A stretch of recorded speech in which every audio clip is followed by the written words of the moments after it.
Ukraine में रूसी सैनिक नॉन-स्टॉप अटैक कर रहे हैं। कीव से लेकर खेरसोन तक लगातार रूस की मिसाइलें गिर रही हैं। क्या शहर, क्या मिलिट्री इंस्टॉलेशंस, क्या आम नागरिक, क्या यूक्रेनी सैनिक, इस वक्त हर कोई इसकी चपेट में आ रहा है। अब बारी है खार्किव की, जहां पर जबरदस्त हमला हुआ है। आप दिखाएंगे हम आपको तस्वीरें। कई इमारतें पूरी तरह से तबाह हो गई हैं।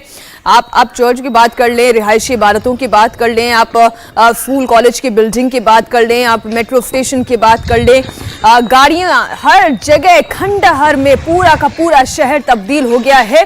कोई भूतहा नगरी सी ये नजर आती है जहां पर इंसानी रिहाइश का कोई अता पता ना हो।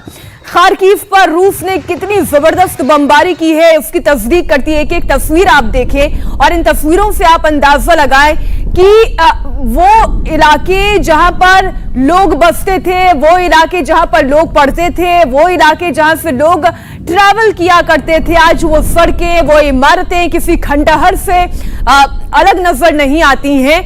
बहुत से लोग खार्किव छोड़कर भाग चुके हैं, बहुत से लोग अभी भी भागने की कोशिश में हैं, पलायन कर रहे हैं और रूस रुकने वाला नहीं है, ये समझना होगा।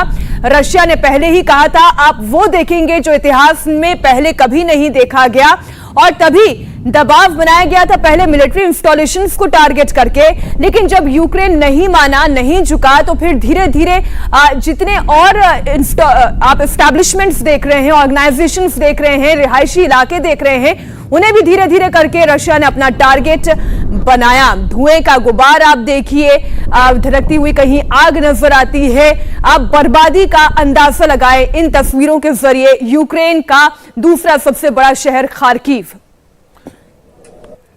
अब यूक्रेन में रूसी सैनिकों के अलग अलग संस्थानों में अटैक की तस्वीरें आप देख रहे हैं। खार्किव के शेवेचेंका प्लांट पर भी रूसी सेना ने हमला किया है।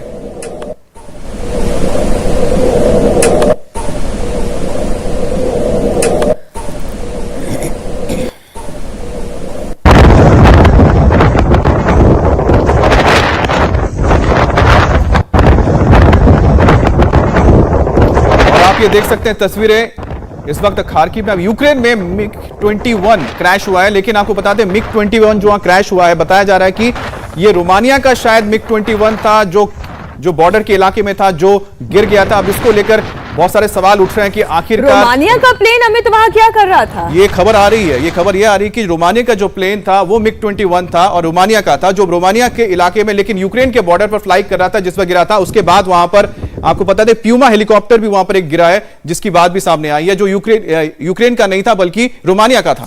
अब हमले में कैसे बाल बाल जान बची है, मैं बेशक मैं समझती हूं कि आप लोग भी अपने इसमें राय रखना चाह रहे हैं, लेकिन कैसे, जिसे कहते हैं जाको राखे साया मार सके ना कोई, वो तस्वीर आप देखिए दोनेत्स्क में कैसे बाल बाल एक महिला की जान बच गई। वो यहां से गुजर रही थी और अचानक से हमला हुआ। डैमेज आप देख रहे हैं, बिल्डिंग ध्वस्त हुई, वहां से मलबा आके गिरा, उछला, एक खरोंच तक नहीं आई इस महिला को। पोलैंड से हथियारों की खेप कल यूक्रेन पहुंचने वाली है। जो हम मदद की बात कर रहे हैं, पोलैंड ये मदद पहुंचा रहा है यूक्रेन को। 1370 ग्रेनेड लॉन्चर कल पोलैंड की ओर से दिए जाएंगे और यूक्रेन को मशीन गन के साथ ही 7 लाख कारतूस भी देने वाला है पोलैंड। आज क्वाड की वर्चुअल मीटिंग में प्रधानमंत्री नरेंद्र मोदी शामिल होंगे। मीटिंग में मोदी के साथ अमेरिकी राष्ट्रपति बाइडेन भी होंगे। मोदी के साथ इस वर्चुअल मीटिंग में ऑस्ट्रेलिया, जापान के प्रधानमंत्री के साथ ये वर्चुअल मीटिंग करेंगे प्रधानमंत्री नरेंद्र मोदी। युद्ध के इन पलों के बीच में क्वाड देशों की ये मीटिंग हो रही है। इस मीटिंग की अहमियत क्या, जल्दी से एक छोटा सा रिएक्शन सर। ये मीटिंग मेरे ख्याल से बहुत ही इंपॉर्टेंट मीटिंग है। इसमें भारत को अपना पक्ष रखने की पूरी अपॉर्चुनिटी मिलेगी और मुझे लगता है कि मोदी की जो लीडरशिप है वो उनको बताने की कोशिश करेगी कि को अनलेस हम इसको शांति की तरफ ले आते हैं कोई इसका हल नहीं निकलेगा। नहीं, लेकिन इस मीटिंग में सर केवल प्रधानमंत्री मोदी है जिनका स्टैंड न्यूट्रल है। इसके अलावा अमेरिका की बात करें, ऑस्ट्रेलिया की बात करें, जापान की बात करें, ये यूएनएससी में एक स्टैंड के साथ जाते हैं। मेरे ख्याल से ये मीटिंग जो बुलाई गई है कि इन भारत को भी प्रेशर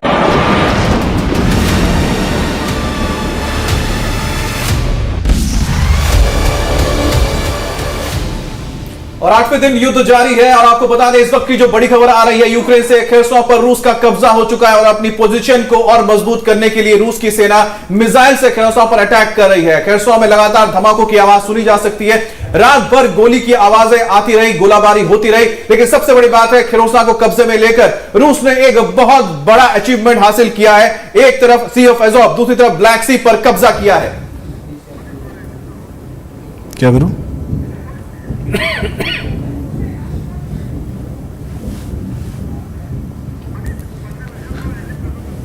और ये सामने खेर्सों की तस्वीर है। देर रात जब यहां पर लगातार गोलीबारी हुई, सबसे पहले टारगेट था खार्किव और फिर उसके बाद खेर्सों, अब बारी सूमी की भी है। और ये तस्वीरों में दिखाई दे रहा है एक एक करके जो डिफेंस इंस्टॉलेशन से खेर्सों में उनको ध्वस्त किया रशियंस ने। और तस्वीरों में साफ दिखाई दे रहा है ये पूरा एरिया यहां पर लगातार अटैक किए गए मिसाइल से।